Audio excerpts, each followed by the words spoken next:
WhatsApp guys, how Aditya Dhar single handedly destroyed Urduwood. भाई काफी interesting video होने वाली है, तो श्याम शर्मा शो चैनल पे वीडियो कर दे फटाफट से लाइक चैनल में, तो प्लीज सब्सक्राइब 1 2 3 गो।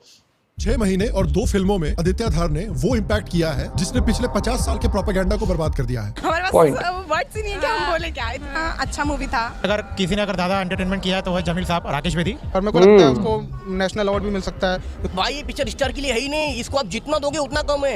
एक नंबर मूवी। जिस तरह शोले के बाद 40 सालों तक वो एक लैंडमार्क फिल्म बन गई थी इंडियन सिनेमा की तरफ, उसी तरह से ये धुरंधर सीरीज भी एक लैंडमार्क फिल्म मानी जाएगी। अब ना सिर्फ दूसरी इंडियन स्पाई मूवीज को बल्कि दूसरी इंडियन मूवीज को धुरंधर के स्टैंडर्ड्स पर एनालाइज किया जाएगा। धुरंधर देखने के बाद वाईआरएफ की स्पाई मूवीज ऐसी दिखती हैं। लकड़ी की काठी कांच पे ओ भाई क्या कर दिया। एक इंडस्ट्री जो एक समय पर अंडरवर्ल्ड के इशारों पर नाचा करती थी, literally. One of the topmost actors and 83 other musicians and actors went to Dubai to do entertainment show for the daughter of Daud Ibrahim. आज आदित्य धार अपनी मूवी के थ्रू उसी अंडरवर्ल्ड को एक्सपोज कर रहा है। तो आज हम बात करेंगे कि कैसे आदित्य धार ने पुराने बॉलीवुड मॉडल को हिलाकर रख दिया, वाईआरएफ के स्पाइस स्लॉप यूनिवर्स का बेसिकली काम तमाम कर दिया और शायद अगले पूरे डेकेड के लिए बॉलीवुड का डायरेक्शन बदल दिया। Shyam Sharma show. Hello Shyam Sharma show के इस एपिसोड में आपका बहुत बहुत स्वागत है। मैं हूं सेकुलरिज्म का सीईओ श्याम शर्मा और आप सबको एक सेकंड। तो देखिए, धुरंधर द रिवेंज देखने के बाद एक जर्नलिस्ट ने इस मूवी को रिव्यू करते हुए ये कहा, नरेंद्र मोदी के दौर में जिस तरह की फिल्में आ रही हैं उसी का एक नया सबूत देखने को मिल रहा है। जहर का एक नया इंजेक्शन, या जिसको कहा जा रहा है कॉकटेल आई है एक ऐसी, जिसमें मर्दवाद, जिसमें बहुसंख्यकवाद, जिसमें मुस्लिम विरोध, जिसमें पाकिस्तान विरोध। अरे बस दीदी, समझ में आ गई बात। इनका कहना है कि प्रोपेगेंडा आज शुरू हो रहा है, लेकिन देखिए प्रेजेंट को समझने के लिए अक्सर पास्ट में जाना काफी अच्छा रहता है। तो चलिए हम सब मिलकर पास्ट में चलते हैं। 1970s में कई ऐसी फिल्में निकल के आई थी जिसको सलीम जावेद जैसे सेलिब्रेटेड राइटर्स ने लिखा था। इसमें हीरो 786 का बिल्ला पहनता है और भगवान का मजाक उड़ाता है। और ये देखे जरा, ये क्या है? मेरे हाथ में मौत का सामान है तो मेरे सीने पे खुदा का नाम है। देखते ही ये चादर मुझे बचाती है या कफन बन के मुझे कब्र तक पहुंचा देती है। अशहदु ला इलाहा इल्लल्लाह। ये सीन याद है? जितने भी हिल स्टेशन थे सबके सब अंग्रेजों ने डिस्कवर किए। एक कश्मीरी है जिसे मुगलों ने डिस्कवर किया। अच्छा हाँ, याद रखना। मुगलों का तो जवाब ही नहीं। उनका म्यूजिक देखिए, पेंटिंग देखिए। और हिंदुइज्म का ट्रीटमेंट जरा देखते हैं। आइकॉनिक रोमांटिक कॉमेडीज में इस तरह का प्रोपेगेंडा हमें देखने को मिल रहा था। ये तो बहुत typical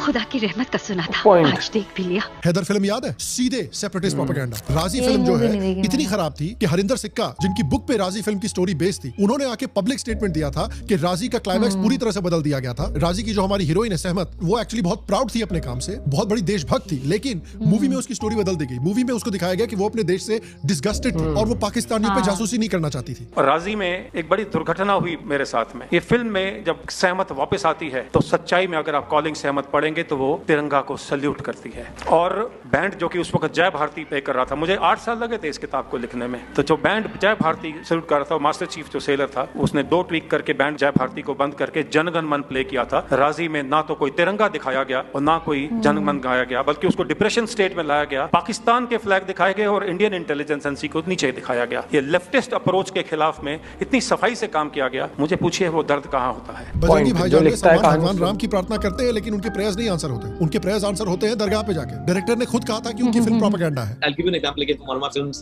Bajrangi. The song, the chicken song. The chicken song is actually the most political and subversive song of the film. But a chicken song is basically was written in the face of the beef band. और ये scene तो आपको याद ही है, ये होता है crime against humanity. वो फिरा दे अपना भी झंडा।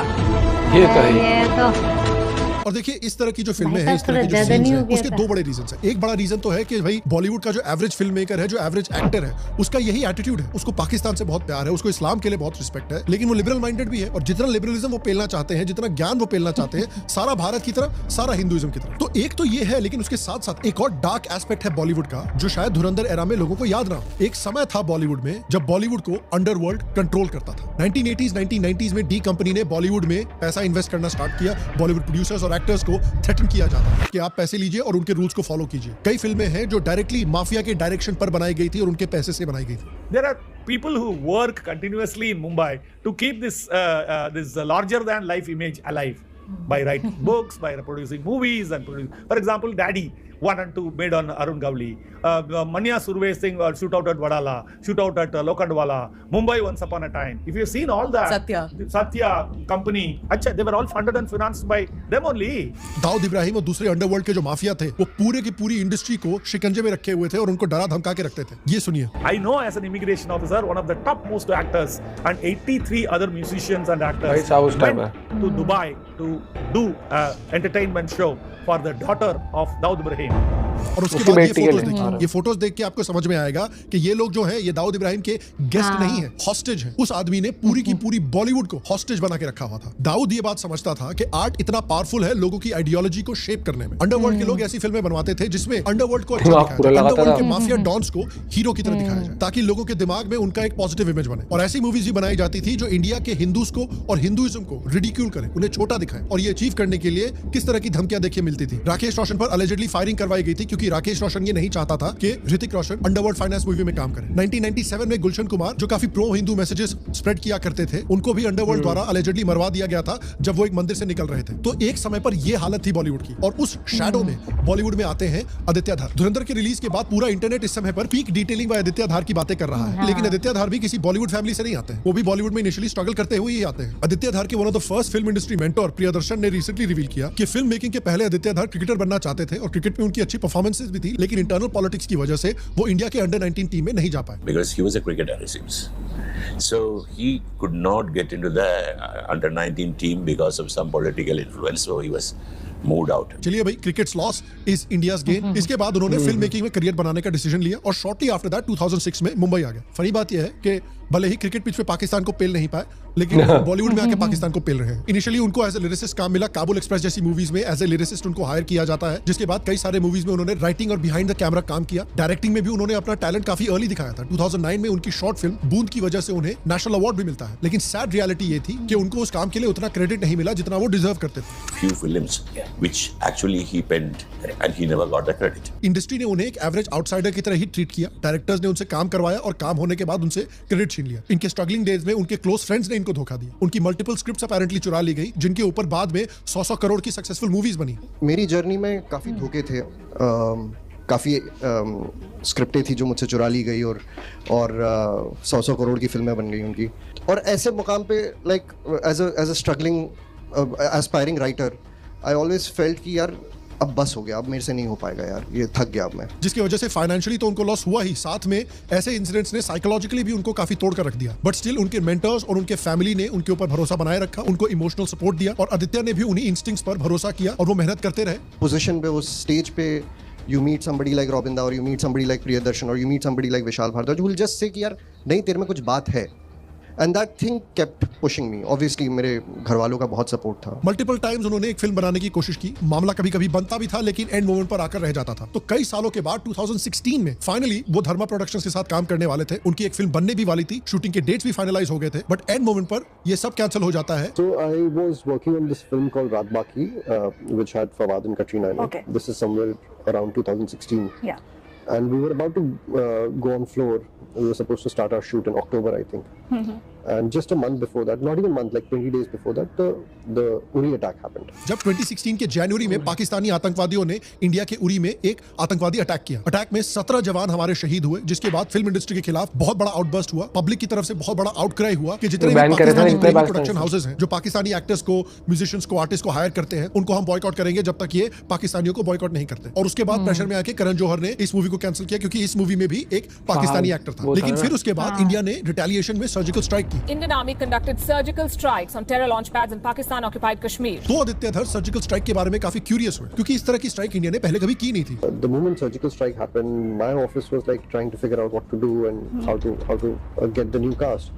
And my mind was actually trying to figure out what exactly happened. I really want to know how they pulled it off. Reason ये था कि आदित्य धर ऑब्वियसली एक पेट्रियोटिक आदमी है, दूसरी तरफ एक कश्मीरी हिंदू होने के नाते उन्होंने किस तरह से पाकिस्तानी स्पॉन्सर्ड टेररिज्म उनके कल्चर को, उनकी सोसाइटी को बर्बाद कर चुका है, उसके बारे में भी काफी अवेयर थे। और जब इंडिया ने पहली बार पाकिस्तान को उन्हीं के लैंग्वेज में जवाब दिया तो ये चीज उनको बहुत एक्साइटिंग लगी। I was always interested in army. I wanted to get into army as a kid. That I'm I'm a Kashmiri Pandit, so I've been hearing about terrorism since I was really small. Okay. उन्होंने surgical strikes पर research करना शुरू किया, जितनी भी detail उसके बाद वहां से फिर गैदर की। From 1st October 2016 itself, I started researching, and in 6 months, and it was very difficult research because it's a classified information.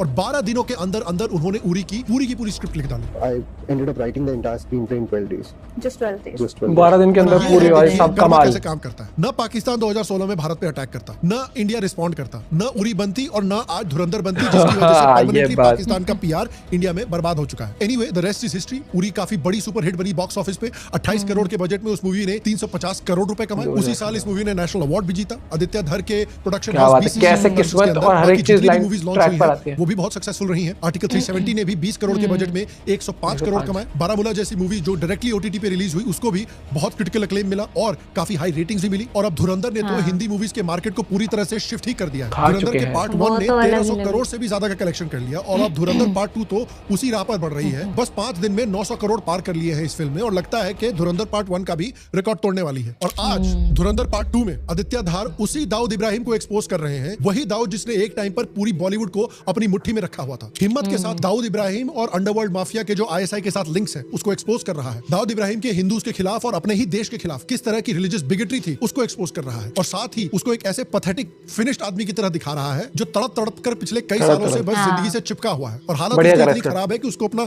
शौच भी एक बैग में करना पड़ता है। सिर्फ यही नहीं, आदित्य धार ने सिर्फ दाऊद जैसे गैंगस्टर्स को एक्सपोज ही नहीं किया, बल्कि उसने बॉलीवुड के जो रीसेंट क्राउन जूल्स में से एक यानी वायरस स्पाई यूनिवर्स, उसको भी पूरी तरह से हिला कर रख दिया है। ये फोटो देखिए, क्या है ये, क्या मजाक है ये। आदित्य धर की मूवीज ने वायरस स्पाई यूनिवर्स की मूवीज को जेन्युइनली पोगो कार्टून बना के रख दिया और ना सिर्फ पोगो कार्टून बना दिया है बल्कि उनकी आइडियोलॉजी को भी पूरी तरह से एक्सपोज कर दिया गया है। ये वायरस स्पाई मूवीज जो हैं, ये अपने आप को स्लिक एक्शन मूवीज की तरह पोजीशन करने की कोशिश कर रही थी, लेकिन उसके साथ साथ एक genuinely poisonous ideology Indian audiences के हलक में उतारने की कोशिश कर रही थी। ये सारी मूवीज बेसिकली शो करती हैं कि आईएसआई जैसी आतंकवादी एजेंसी जो काउंटलेस इंडियन डेथ्स के लिए रिस्पॉन्सिबल है, वो एक्चुअली इंडिया की बेस्ट फ्रेंड है, वो एक्चुअली इंडिया का भला करना चाहती है। सलमान खान की टाइगर मूवीज का ये सीन देखिए। क्या डिसाइड किया? रॉ, आईएसआई साथ में करते ना सर। लोग फिर ये सोच रहे थे ना, ऐसा हो जाए ऐसा हो जाए ऐसा। कोई सेफ जगह ले चलो यार। दुश्मन से प्यार करना गद्दारी है। सर जब प्यार हो रहा था तो किसी ने बताया नहीं कि दुश्मन है, वो जब प्यार हो गया तो समझ नहीं आया कि दुश्मन क्यों है। लाइफ सर कब तक भागोगे? सर जिस दिन इंडिया और पाकिस्तान में रॉ और आईएसआई की जरूरत नहीं होगी उस दिन वापस आ जाएगा। भाई आईएसआई को इंडिया का बहुत अच्छा दोस्त बोलना तो यही हुआ कि आप बोल रहे हो कि छोटी बच्चियों का सबसे अच्छा प्रोटेक्टर जेफरी एप्स्टीन है। रॉ और आईएसआई में देखिए कितना रोमांस चल रहा है भाई। आसपास पुलिस तो नहीं है क्योंकि तो बॉम्ब लग रहे। खून खोल रहा है आपका? अभी रुकिए, अभी और खोलाता हूँ। ये देखिए, वो फिरा दे अपना भी झंडा। वही वाले भाई साहब थोड़ा ज्यादा नहीं हो गए? भाईचारा में इनको इतना इंटरेस्ट है, किसी आईएसआई वाले से वंदे मातरम बोल के दिखवा दें, किसी आईएसआई वाले से भारत माता की जय बोल के दिखवा दें। तो मैं बहुत खुश हूँ कि इन मूवीज को भी पूरी तरह से एक्सपोज कर दिया गया है। और आदित्य धार के बारे में स्पेशल बात यह है कि वो इस समय पे इंडियन सिनेमा के एक रेनेसांस के वैनगार्ड पर है। जो बॉलीवुड की मेंटल स्लेवरी रही है पिछले 60 सालों की, उस मेंटल स्लेवरी को आदित्य धार तोड़ चुके हैं और वो देश की जो रियलिटी है, इंडिया के कल्चर की, इंडिया की सिविलाइजेशन की जो रियलिटी है, उसको ऑडियंस के सामने डाल रहे हैं। ये पहला रिस्क सक्सेसफुली एस.एस. राजामौली जैसे डायरेक्टर्स ने लिया था। एक ऐसे समय पर जब सक्सेसफुल मेन स्ट्रीम मूवीज बन रही थी, मुगल्स के बारे में, जोधा अकबर जैसी, उस समय पे एस.एस. राजामौली ने बाहुबली जैसी बड़ी रिस्क ली।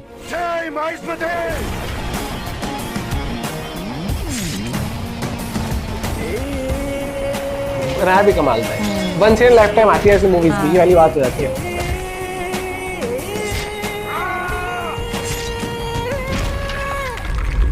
एक इनक्रेडिबल रिस्पॉन्स मिला ऑडियंसेस से। One of the most successful Indian franchises in history बन गई ये मूवीज। और फिर आरआरआर के साथ उन्होंने एक और बड़ा रिस्क लिया, जिसमें clear Indian religious civilizational imagery, Indian nationalism, slick over the top popcorn cinema के साथ ऐसा मिक्स किया गया कि it just became an incredible package.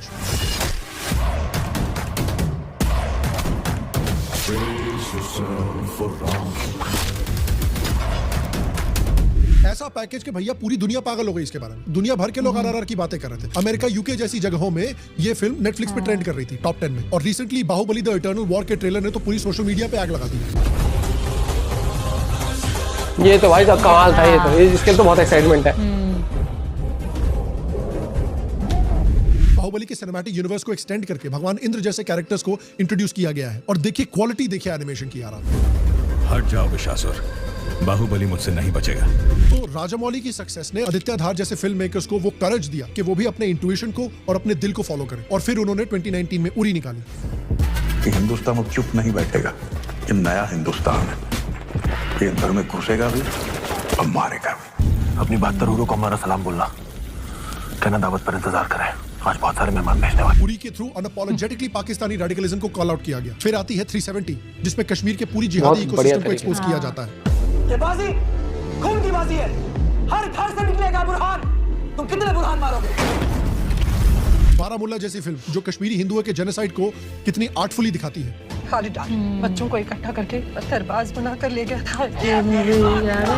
बढ़िया बढ़िया, हॉरर वाइब भी थी ना, बढ़िया। धुरंधर निकल के जिसने तो भैया पाकिस्तान का पूरा पीआर ही यंग इंडियंस के दिमाग में खत्म कर दिया। और सिर्फ धार ही नहीं, और भी फिल्म मेकर्स जैसे कि ऋषभ शेट्टी जिन्होंने कांतारा 1 और 2 बनाई है, जो खुद बहुत बड़ी हिट्स हुई हैं। ओम राव जिन्होंने तानाजी बनाई थी, विवेक अग्निहोत्री जिन्होंने इतनी सक्सेसफुल और इतनी deeply impactful film the Kashmir files बनाई थी। और आदित्य धार ने जो अचीव किया है उसको आप देखिए किस तरह से उन्होंने बॉलीवुड का एक तरह से माइंडसेट बदल दिया है। मधुर भंडारकर जैसे डायरेक्टर्स, राम गोपाल वर्मा जैसे डायरेक्टर्स वो फिल्म की इतनी तारीफ कर रहे हैं। विशाल भारद्वाज आज कह रहा है कि हैदर जैसी फिल्म का एच भी आज बनना इम्पॉसिबल है। I used to pray for days like this. और आप समझिए इस बात को, यही होता है जब एक ऐसी पॉलिटिकल डिस्पेंसेशन होती है पावर में जो एक्चुअली देश की परवाह करती है, जो एक्चुअली देश में एक पॉजिटिव विजन लाना चाहती है। और जब इस डिस्पेंसेशन के साथ सही आर्टिस्ट सही मोमेंट पर मिले। धुरंधर द रिवेंज तो इंडियन सिनेमा की हिस्ट्री में सबसे बड़े रिकॉर्ड ब्रेकिंग मूवीज में से एक बनने की राह पर है ही। और मैं यही होप करता हूं कि आदित्य धार का अगला प्रोजेक्ट धुरंधर के बजट का भी 5 गुना ज्यादा हो और वो एक ऐसा एक्सपीरियंस डिलीवर करे जिससे धुरंधर से भी 5 गुना ज्यादा मेल्टडाउन्स निकल के आए। और मेरी ये भी होप है कि आदित्य धार की सक्सेस देखकर नई जनरेशन के जो यंग पेट्रियोटिक फिल्म मेकर्स हैं वो इंस्पायर कमाल करें। उन्हें रियलाइजेशन हो कि उरी और धुरंधर जैसी मूवीज अब कमर्शियली वायबल हैं और इंडियन ऑडियंस को सच में ऐसी मूवीज का हंगर है। साथ ही मैं ये चाहता हूं कि प्रोडक्शन हाउसेस भी ये देखें कि कितना पैसा आदित्य धार की मूवीज ने बनाया है और समझे कि प्रो इंडियन कंटेंट एक सीरियसली प्रॉफिटेबल एवेन्यू। तो ऐसी और मूवीज फंड करें। अब वक्त आ गया है कि बॉलीवुड और इंडियन सिनेमा ओवरऑल एक ऐसा वेपन बने इंडिया के लिए जैसा हॉलीवुड काफी बना हुआ है, CIA के लिए बना हुआ है। सी चेंज के लिए सही मायने में मैं दिल से आदित्य धार का थैंक यू बोलना चाहता हूं। और अगेन गाइस, आपने अभी तक धुरंधर द रिवेंज देखी है कि नहीं? बिल्कुल देखी, 18 को ही देखी। और मैं यही कहता हूँ कि आपको याद होगा कि कितना बड़े लेवल पर उनके एजेंट्स को दिखाते हैं अमेरिका वालों को, वो क्योंकि उनका हॉलीवुड इस तरीके से पेनिट्रेट कर चुका है कि पूरी दुनिया बस अमेरिका ही बचा रहा है, हर चीज। कुछ जैसे यूके वाले MI6 एलियन आ गए, अमेरिका बचा रहा है, हर चीज कुछ भी आ गया। और भाई बहुत हिम्मत चाहिए होती है इस टाइप की मूवीज बनाने के लिए। और उसके बाद दूसरी बात कि लोग इतना आपको प्यार दे दें और आपकी movie back to back successful हो जाए ना, तो उसके पीछे कहानी बहुत है। ऐसा नहीं कि कल सो के उठाता दबाए देर में कहानी लिख दी और आदित्य की मूवी हिट हो गई, नहीं। उसके पीछे उसकी बैक स्टोरी देखो, लिरिसिस्ट काम किया, स्क्रीन राइटर हुआ, उसके धोखे भी हुए कि स्टोरी कोई और लेके चले गए, बहुत चीजें हुई। फिर देखो कहाँ तो वो फहद और कटरीना के साथ एक मूवी बना रहा था जो कि 1 महीना होने वाली थी, 1-2 महीने बाद, और कहाँ वो जो इंसिडेंट हुआ उसके बाद उसने उसके ऊपर मूवी बनाई। और उसके बाद जो टर्न अराउंड हुआ, भाई ये चीज भी होती है कई बार। कुछ चीजें मतलब आपकी लाइफ ऐसे चेंज हो जाती है कुछ मोमेंट्स के बाद, आप सोच सकते हो। और मुझे लगता है इस टाइप की मूवीज बहुत आनी चाहिए, फ्रेंचाइजी ही बन जानी चाहिए धुरंधर। मुझे लगता है इस टाइप की और स्टोरीज अलग अलग तरीके से लेके आया, मजा आएगा। आराम से टाइम लेके, हाँ टाइम लेके ये चीज आती है। और भाई ये चीज तो है। अब आपको मैं बता रहा हूँ, अब बहुत मुश्किल है इस टाइप की दोस्ती दिखाना, क्योंकि क्लियर कट माइंडसेट ये शुरू से ही हमको पता है, सबको पता भी होना चाहिए। ISI उनकी नॉर्मल जनता अभी भी मतलब जो उसमें दिखाया है ना, जो इकबाल वगैरह, मेजर इकबाल सपोर्ट कर रही है, उसकी मानसिकता को कर रही है, तो समझो अभी भी आप अपना पॉइंट भी शेयर कर सकते हो। मिलते हैं वीडियो के साथ। जय हिंद, जय भारत।